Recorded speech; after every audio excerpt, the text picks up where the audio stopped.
Let me show you how to make the best summer cocktail. This is how you make Sex on the Beach.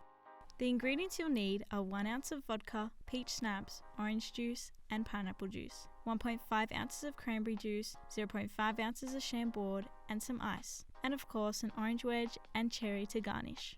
Some helpful tools that you'll need are a shot glass, a cocktail shaker, a hurricane glass, and a straw. Feel free to use whatever tools you have around your house. Let's get to it.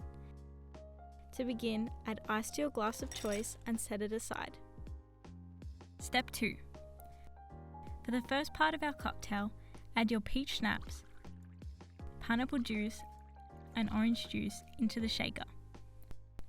Shake for 5 to 10 seconds, then pour it into your glass. Set that aside for later. Step 3. For our second part of the cocktail, add your Chambord, vodka, and cranberry juice into the shaker. Shake for 5 to 10 seconds, then gently pour into the glass to get that beautiful sunrise effect.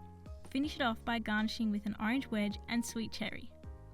Now go enjoy, it feels just like summer.